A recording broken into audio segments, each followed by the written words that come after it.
एक महत्त्वाची बातमी आपण बुलेटिनमध्ये बघूया। ब्रेकिंग न्यूज आहे। ज्योती मल्होत्रा संदर्भातली बातमी आहे। ज्योती मल्होत्राने मुंबईला अनेक वेळा भेट दिलेली होती। पाकिस्तानला संवेदनशील माहिती तिने मुंबईबद्दल पुरवली असावी असा संशय आहे।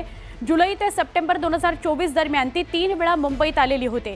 तिच्या वास्तव्यादरम्यान महत्त्वाच्या ठिकाणांचे संवेदनशील व्हिडिओ तिने काढले, छायाचित्र तिने टिपली असे पुरावे राष्ट्रीय सुरक्षा एजन्सीजने समोर आणलेले आहेत। आमच्या प्रतिनिधी प्रणाली कापसे यांच्याशी बोलूया। प्रणाली, मुंबईत सुद्धा 3 वेळा ती आली, इथे सुद्धा तिने संवेदनशील जागांचे व्हिडिओ आणि छायाचित्र काढली असं आता समोर आलंय, काय सांगाल? मुंबईच्या दृष्टीने अत्यंत महत्त्वाची आणि धक्कादायक माहिती ही म्हणावी लागेल। युट्यूबर ज्योती मल्होत्रा ही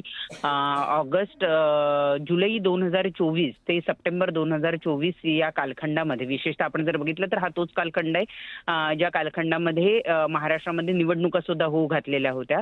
दरम्यानच्या काळामध्ये ती या 3 वेळा मुंबईमध्ये आली। मुंबईतल्या अनेक महत्त्वाच्या ठिकाणी तिने व्हिजिट केली आणि व्हिजिट करत असताना तिने तिचे फोटोग्राफ्स किंवा अनेक ठिकाणी तिने व्हिडिओज काढलेले आहेत आणि ते सगळे व्हिडिओज जे आहेत ते आत्ताच्या घडीला सुरक्षा एजन्सी जी आहे त्यांनी पूर्ण रडारवर घेतलेले आहेत आणि त्याची संपूर्ण कसून चौकशी केली जाते। मुंबईमध्ये ज्या ज्या ठिकाणी ती राहिलेली होती त्या त्या ठिकाणी सुद्धा संपर्क साधला जातोय की तिचं वास्तव्य किती कालावधीसाठी होतं, दरम्यानच्या काळामध्ये ती कुठे कुठे गेली होती याची काही माहिती मिळते आहे का? कारण एक महत्त्वाची आणखी गोष्ट म्हणजे की या 3 प्रवासादरम्यान तिनं 2दा रेल्वेचा आणि एकदा बसचा, लक्झरी बसचा वापर केलेला आहे आणि दोन्ही काळामध्ये अगदी तिने मुंबई रेल्वे स्टेशन पासून ते Delhi railway station, Chandigarh railway station पासून ते मुंबईतल्या महत्त्वपूर्ण रेल्वे स्थानकाचं सुद्धा शूटिंग केलेलं आहे आणि नक्की महत्त्वाची प्रणाली, धन्यवाद आपण माहिती दिलीत त्याबद्दल।